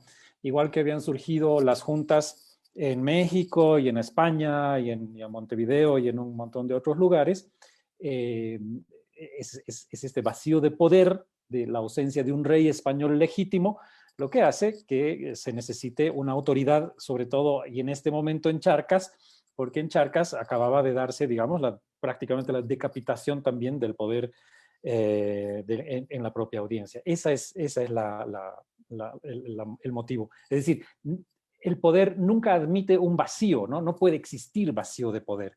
Entonces se necesitaba una entidad que gobernara este lugar. Y específicamente pero gobierna la paz, no solamente, o sea, no es extensiva a toda la audiencia de Charcas, ¿no? Porque en la propia Chuquisaca se nombra a un nuevo presidente de la audiencia, que es Vicente Nieto, que obviamente está viviendo sus últimos estertores de autoridad española, porque muy poco tiempo después la audiencia de Charcas se va a hundir en el caos y en la guerra civil y que va a ser la guerra de la independencia. Perdón, ¿cuál era el resto de la pregunta, querida Bea? Llegar a aterrizar quienes conformaron la Junta Tuitiva hasta el día de la ejecución, 29 de enero. Sí, a ver, me voy a permitir leer aquí algunos nombres. A ver, ¿quiénes llegaron a la horca, por ejemplo, ¿no? Que eran miembros todos de la Junta, no necesariamente de la Junta Tuitiva, pero eran personas que habían participado en la rebelión. Dice, las víctimas de las horcas levantadas en la Plaza Mayor del día 29 fueron Pedro Domingo Murillo, Basilio Catacora, Buenaventura Bueno, Melchor Jiménez, Mariano Graneros, Juan Antonio Figueroa, Apolinar Jaén, Gregorio Lanza, Juan Bautista Zagárnaga. Ellos murieron en la horca. Hubo muchas otras no ejecuciones, sino otras penas de cárcel más leves que la muerte. ¿Quiénes eran? Pues era realmente, había una variedad ahí de personajes, ¿no? No podemos decir que hubiera sido una revolución elitista, ni que hubieran sido todos propietarios, ni exmilitares, ni ex miembros de la realeza, no, nada de eso. Era realmente una serie de personas que creían en la posibilidad de cambiar las cosas revolucionariamente, cada uno con muy, muy diferentes miradas y posibilidades. Gracias, Robert. Rosana Barragán quiere hacer una complementación sobre este punto. Adelante, Rosana. El micrófono, por favor. Hay una lista bastante grande de los miembros de la Junta y van también cambiando de acuerdo al momento. Por ejemplo, no son los mismos el 21 de julio que el 13 de agosto y no son los mismos en septiembre cuando ya se va disolviendo, ¿no? Pero no quiero entrar tanto a ese tema, sino tal vez algo que pueda ir cerrando un poco mi participación y también el evento. ¿De qué los acusaron? Porque uno siempre se pregunta, ¿qué buscaban? ¿Cuáles eran sus objetivos? Pero por el otro lado, uno también tiene que analizar de qué los acusaron y cómo los acusaron, ¿no? Entonces, en un artículo que yo tengo que lo he llamado Los discursos de la represión, he analizado y he comparado la sentencia que tuvo Tupac Katari con la sentencia que reciben los de 1809, ¿no? Y eso es muy interesante porque la forma en que lo hacen, ¿no? Por ejemplo, el juicio a Tupac Katari fue mucho más rápido, el de 1809 fue también expedito, pero el de Tupac Katari creo que se hizo en 2 o 3 días y ya está, listo, lo ejecutaron, ¿no? El de La Paz tomó más tiempo, es alrededor creo de un mes más o menos, desde cuando se empezaron con las declaraciones hasta la sentencia. ¿De qué los acusaron? A Tupac Katari lo acusaron de usurpación de la real potestad, ¿no? Y de un alzamiento de indios. O sea, usurpación de la real potestad es pues el crimen mayor en cualquier momento político. La acusación es de lesa majestad, es de alta traición, es de justamente matar al gobierno, ¿no? Es como matar al padre, al parricida, ¿no? Es así de fuerte. En el de 1809 también es de alta traición y también es de crimen de lesa majestad, ¿no? Además, en 1809 se es más específico. También se los acusa de atentar contra las regalías de la soberanía. ¿Por qué esto? Porque ellos cortaron el flujo de todos los recursos que se tenían en La Paz, básicamente del tributo y de todas las otras producciones, cortaron los flujos que iban a mandar a Buenos Aires. Entonces, todo ese flujo de dinero, de ingresos, se mantuvo, se quedó aquí en La Paz justamente para financiar todo el proceso del 16 de julio. Les acusaron también de destruir el legítimo gobierno, ¿no? Es decir, lo que había hablado de este desencabezamiento por un lado y un reencabezamiento absolutamente general. También los acusaron de subversión al orden público y atentar contra los atributos de la soberanía. Y eso es muy importante, ¿no? O sea, los únicos que podían nombrar autoridades eran en realidad, ¿no es cierto?, las instancias mayores. Y aquí instancias menores están teniendo la extravagancia y la osadía de haber depuesto autoridades y haber nombrado nuevas autoridades, ¿no? Yo creo que con la idea un poco de golpe que tenemos, que es ya más del siglo XIX, digamos, nos damos una idea de lo que significó todo esto.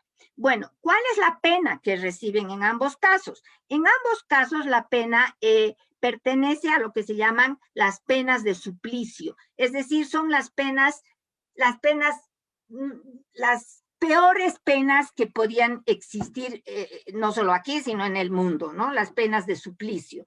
Y estas penas de suplicio, en el caso de Tupac Katari, es el descuartizamiento, evidentemente, pero que no es, o sea, que en la época tampoco era tan extraordinario, porque en España habían descuartizado en 1756, y en Francia, creo en 1770, alguien que había atentado contra el rey. O sea, era una muerte, diríamos, terrible, por supuesto, de suplicio, una pena máxima, que sí se aplica a Tupac Katari.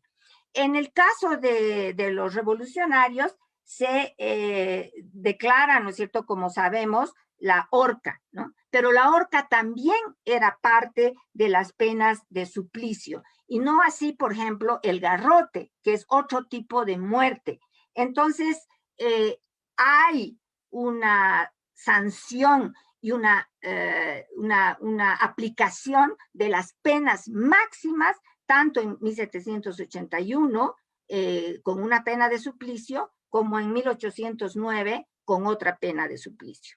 Finalmente, quisiera terminar con la TEA de la Revolución. La TEA de la Revolución, de acuerdo a lo que he leído, no me acuerdo lo de Ismael Sotomayor, que alguien planteó de las personas que nos escuchan, voy a revisarlo, pero lo que he leído sobre la TEA de la Revolución, el que dice que se empezó la TEA de la Revolución es el virrey Abascal, ¿no? Y el virrey Abascal del Perú es pues el contrainsurgente de las juntas más terrible, es el que manda a Goyeneche, es el que manda a las tropas, el que asume directamente, diríamos, el contraataque a todo lo que había estado sucediendo en Charcas, ¿no? Y el virrey Abascal, en su informe, justamente, ¿qué hace? Porque cuando los virreyes salían tenían que hacer un informe.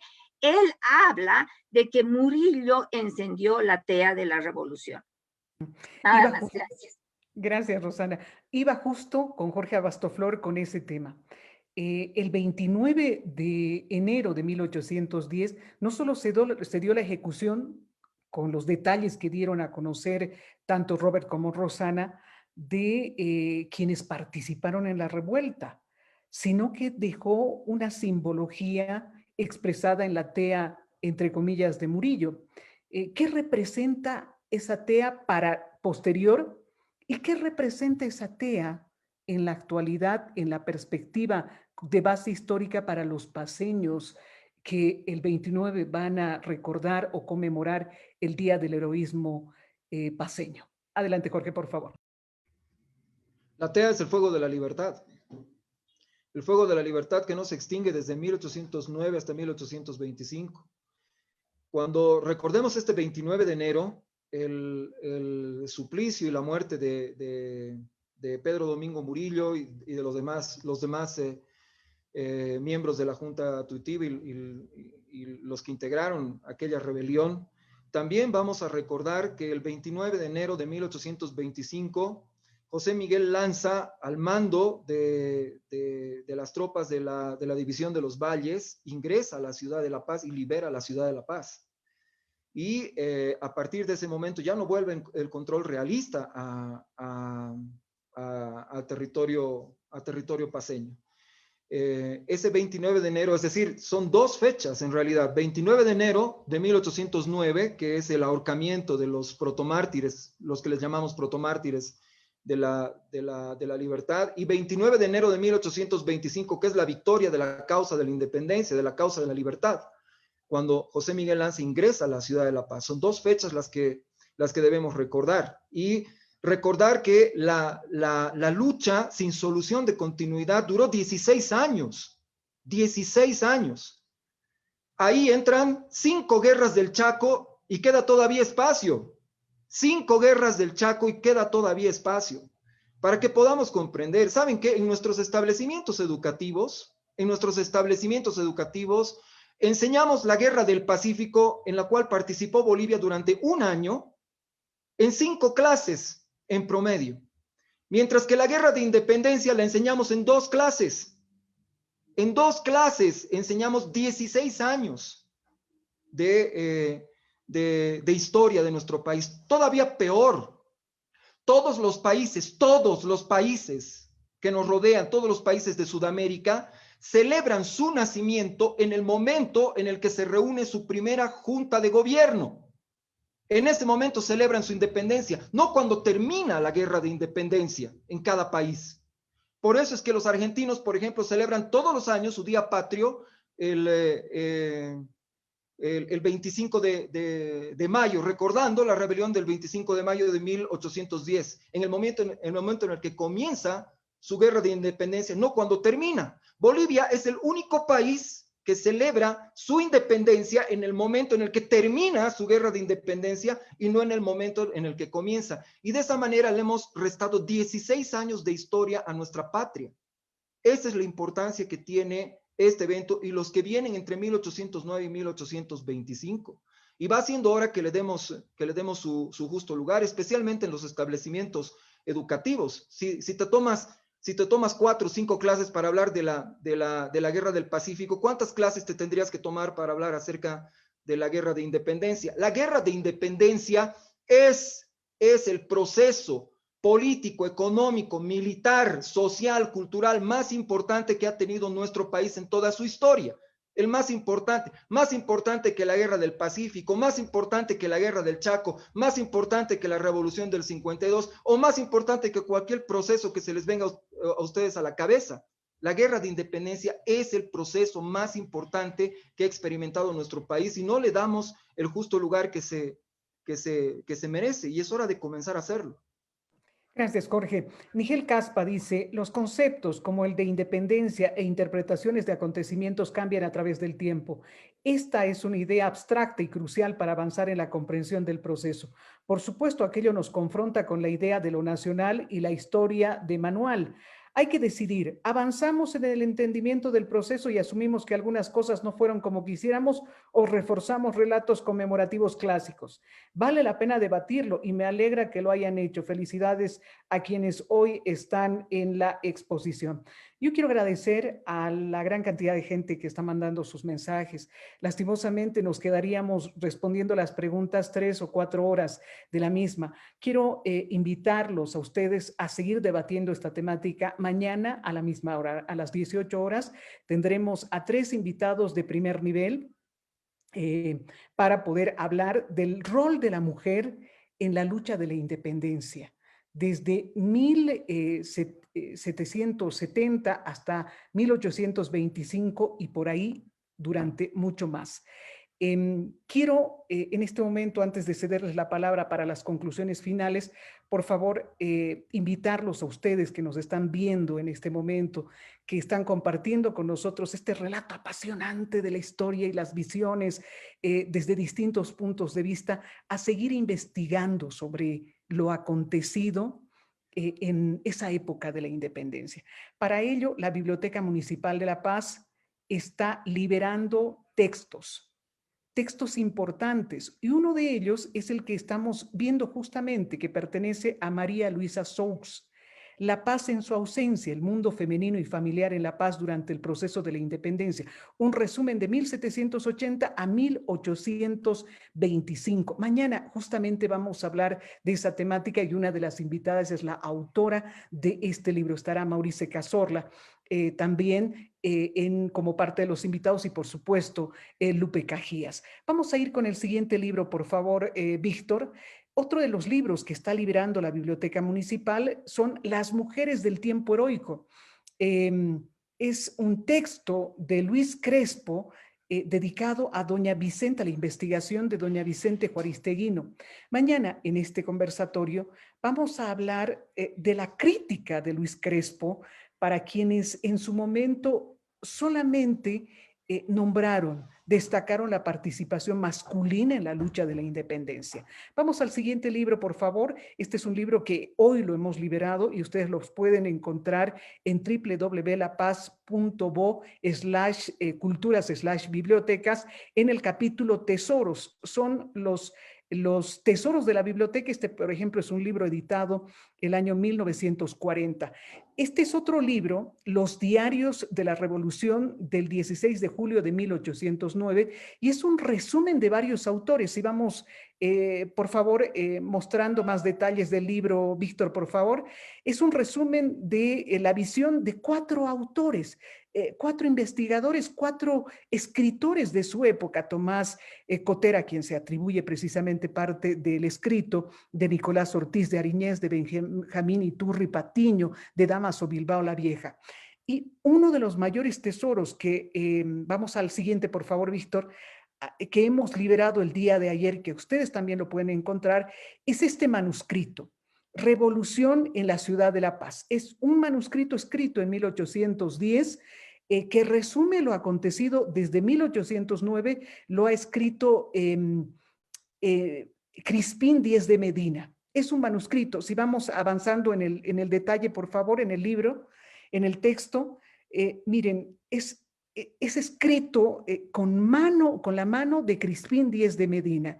Se ha tratado de reconstruir parte del manuscrito, reconstruir digitalmente por los años que tiene, y la Biblioteca Municipal es custodia de este tipo de material que lo facilitamos a los investigadores, pero que creemos en este marco de la reflexión que hemos tenido en este conversatorio, que es importante que la gente, el ciudadano, los estudiantes, las personas, los paseños y no paseños, entremos a revisar la historia desde esa mirada, acercarnos a la mirada de quienes vivieron la época y que desde distintos puntos de vista la han contado.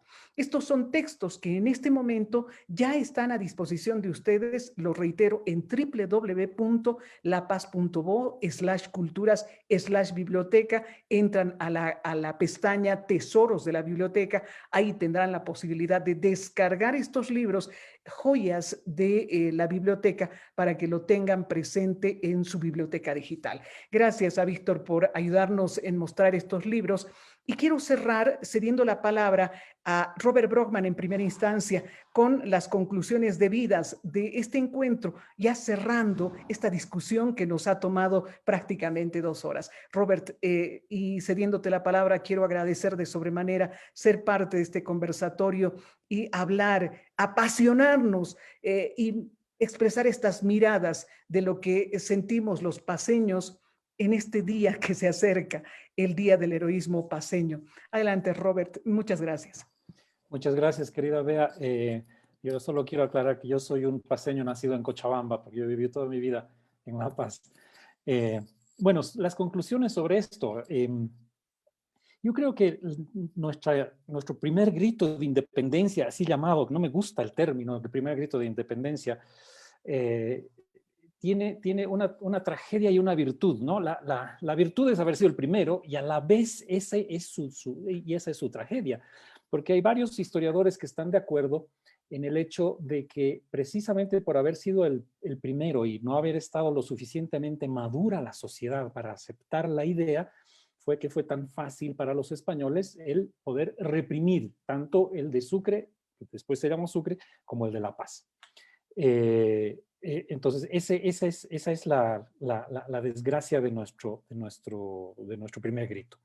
Segundo, yo quiero subrayar con todo el énfasis que sea posible la idea de Jorge Abastoflor de que es una desgracia que nosotros celebremos nuestra independencia el 6 de agosto de 1825, ¿no? Porque, por ejemplo, Estados Unidos comienza su guerra de independencia en 1775 y la culmina en 1783, ¿no?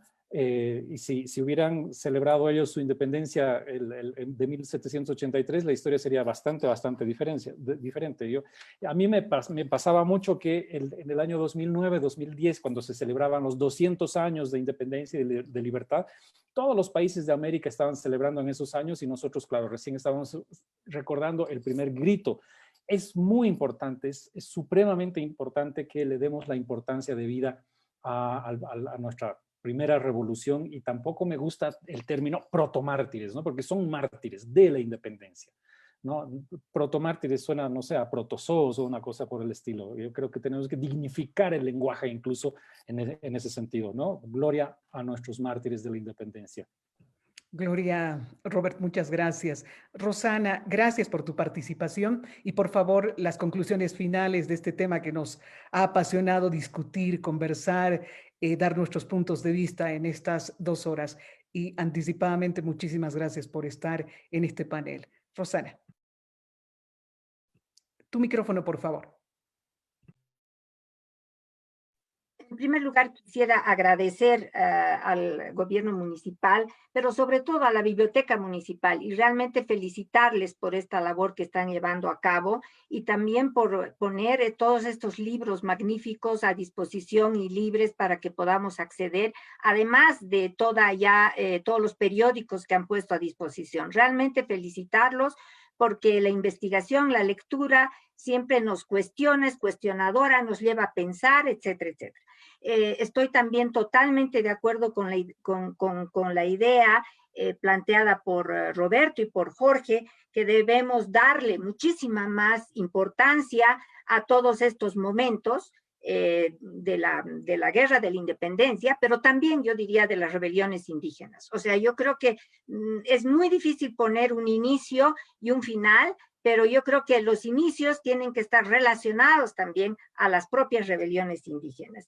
Yo me quedaría en ese sentido con el título de Muera el mal gobierno. Y creo que yo reivindico, y por eso he llamado mi proyecto Muera el mal gobierno, aunque parezca ya una propaganda, porque ha estado presente a lo largo del periodo colonial, por un lado, y porque muestra el espíritu rebelde de los paceños, fundamentalmente, pero también de los bolivianos. O sea, no aguantamos los malos gobiernos. Entonces, Muera el mal gobierno, creo que sintetiza también este espíritu rebelde y que hoy llamamos, diríamos, rebelde y revolucionario. Gracias. Muchísimas gracias, Rosana. Voy con Jorge Abastoflor. Conclusiones finales, como siempre, un verdadero placer escucharte y compartir tu punto de vista. Jorge, adelante. Muchas gracias, Beatriz. Quiero agradecer también al gobierno municipal y a la biblioteca municipal por esta oportunidad de poder hablar con todas y con todos ustedes. La llama todavía quema. La tea que dejó encendida Pedro Domingo Murillo sigue vigente. Ya sé que él haya dicho la frase o no la haya dicho. Amamos la libertad, los paceños, los bolivianos. Y yo soy un cruceño que ama la paz, que ha vivido mucho tiempo en La Paz. Y puedo sentir y puedo ver que todavía la llama quema. Y por esa llama que nunca se va a extinguir, gloria y victoria para Bolivia. Qué lindas palabras con las que cierras. Yo quiero agradecer a Fernando Lozada, que es parte también de la organización de estos conversatorios junto a un equipo grande de la Biblioteca Municipal. Y quiero invitarlos a mañana seguir discutiendo y debatiendo estos temas desde la visión de la participación del rol de la mujer en la lucha de la independencia. Un fuerte abrazo, muchísimas gracias y hasta una próxima oportunidad. Para quienes van a seguir viendo este video, que lo vamos a colgar en minutos nada más en la página de la biblioteca y en La Paz Culturas. Y gracias por seguir abanderando o alzando esa tea de Murillo. Lo decía bien tanto Robert como Rosana como Jorge. La intención de este tipo de escenarios de discusión tienen un solo objetivo. El objetivo es seguir abanderando eso que nos llama a vivir, esa llama de Murillo, esa llama de la tea de Murillo que nunca se debe apagar. Muy buenas noches, muchísimas gracias por su atención y hasta pronto.